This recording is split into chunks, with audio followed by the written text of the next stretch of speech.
ప్రకటించిన ప్రభు ఎవరు? ఈయన దేవుడా కాదా? పేతురు ప్రభువుని ప్రకటించాడు కదా, ఈ ప్రభు ఎవరు? ఈయన అసలు దేవుడేనా? ఉదాహరణకు పేతురు రాసిన 2వ పత్రిక 3వ అధ్యాయం 8-9 చదువు. ప్రియులారా, ఒక సంగతి మరిచిపోకుడి, ఏమనగా అండర్లైన్ చేసుకోండి. ప్రభువు దృష్టికి ఒక దినము 1000 సంవత్సరముల వలెను, 1000 సంవత్సరములు ఒక దినముల వలె ఉన్నది. కొందరు ఆలస్యము నేర్చుకున్నట్లు ప్రభువు తన వాగ్దానము గురించి ఆలస్యము చేయవాడు కాదు, కానీ ఎవరునూ నశింపవల్లని ఇచ్చయింపక అందరూ మారు మనసు పొందవలను కోరుచు మీ ఎల్ల దీర్ఘశాంతము గలవాడై ఉన్నాడు. 11-12 వచనం కూడా ఒకసారి చదువుతాం. ఏంటి ఆలస్యం చేస్తాడు? ఇవన్నీ గనుక ఆకాశములు రగులుకొని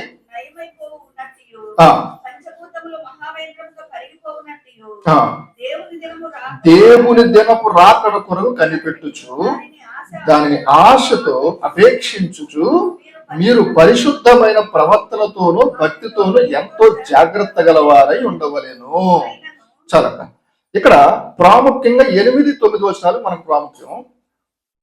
ఏం చెప్పాడు? మనతో ప్రభువు దృష్టికి ఒక సంవత్సరం, ఒక దినం 1000 సంవత్సరాల వలె ఉన్నది. నెంబర్ 1. 9వది, అందరూ ఆలస్యమని చెప్పుకున్నట్టు ప్రభు తన వాగ్దానం గురించి ఆలస్యం చేయవాడు కాదు. నెంబర్ 1 ఫస్ట్ వచనం 8వ వచనాన్ని ఇప్పుడు మనం చూద్దాం. కీర్తన గ్రంథంలో రండి. ఇది 8వ వచనానికి రిఫరెన్స్. అక్కడ చేయబట్టుకోండి. మళ్ళా కీర్తన గ్రంథం 90వ కీర్తన ఫస్ట్ 1-2 వచనాలు చదవండి. ప్రభువా, తరతరముల నుండి నీవే మాకు నివాస స్థలము నీవే. పర్వతములు పుట్టక మునుపు, భూమిని లోకమును నీవు పుట్టింపక మునుపు యుగ యుగములకు నీవే దేవుడవు. నెంబర్ 1. తర్వాత 4వ వచనం చదవండి. నీ దృష్టికి 1000 సంవత్సరములు గతించిన నిన్నటి వలె ఉన్నవి. ఇక్కడ ఏ దేవుడి గురించి చెప్తున్నాడు ఆయన? పాత నిబంధన చెప్పబడిన యెహోవా అనే దేవుడు, నేను ఉన్నవాడను అనువాడు నేను చెప్పినటువంటి దేవుని గురించి. ఏంటంటే ఆయన దృష్టికి ఎలాగుంది? 1000 సంవత్సరాలు కూడా ఒక దినము వలె ఉన్నది. ఇప్పుడు పేతురు ప్రకటించిన ఈ ప్రభు ఎవరంట?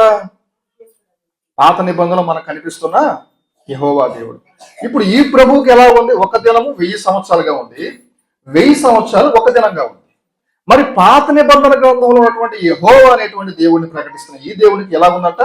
నీ దృష్టికి 1000 సంవత్సరాలు గతించిన నిన్నటి వలె ఉన్నది. దేవుడు ఎప్పుడు ఏకరీతిగా ఉంటాడు. ఇప్పుడు పేతురు రాసిన 2వ పత్రిక 3వ అధ్యాయం 9వ వచనం చదవండి. 3వ అధ్యాయం 9వ వచనం. కొందరు ఆలస్యమని ఎంచుకున్నట్లు ప్రభు తన వాగ్దానమును గురించి ఆలస్యము చేయవాడు కాదని ఇక్కడ రాయబడి ఉంది కదా. అదే మాటను గుర్తుపెట్టుకుని ఇక్కడ యెషయా గ్రంథంలో రండి. యెషయా గ్రంథం 30వ అధ్యాయం 18వ వచనం. కావున మీ యందు దయ చూపవలనని అండర్లైన్ చేసుకోండి. యెహోవా ఆలస్యము చేయుచున్నాడు, మిమ్మల్ని కరుణింపవలనని ఆయన నిలవబడి ఉన్నాడు. యెహోవా న్యాయము తీర్చు దేవుడు, ఆయన నిమిత్తము కలిగి. ఇప్పుడు అక్కడ ప్రభు యేసు ప్రభువుగా ఆలస్యం చేస్తున్న ఆయన ఇక్కడ మనకి ఏ దేవుడిగా ఆలస్యం చేయబడుతున్నారు రాయబడి ఉంది? యెహోవా మీ యందు దయ చూపవలని యెహోవా ఆలస్యము చేస్తున్నాడు. ఇప్పుడు చెప్పండి, పేతురు ప్రకటించిన ఈ ప్రభు ఎవరి గురించి? దేవుడు కాదా? పాత నిబంధనలో చెప్పబడినటువంటి దేవుడే కొత్త నిబంధన గ్రంథంలో ఉన్నటువంటి అదే దేవుడు. బైబిల్ చెబుతుంది ఘంటాపథంగా, దేవుడు ఒక్కడే, నేను తప్ప ఇంకో దేవుడు లేడు అని అన్నప్పుడు మినిమం నాలెడ్జ్ కదా. తండ్రి, కుమార, పరిశుద్ధాత్మ 3 దేవుళ్ళు ఉంటారా? తండ్రి దేవుడు, కుమారుడు దేవుడు, పరిశుద్ధాత్మ దేవుడు. కానీ దేవుడు ఒక్కడే.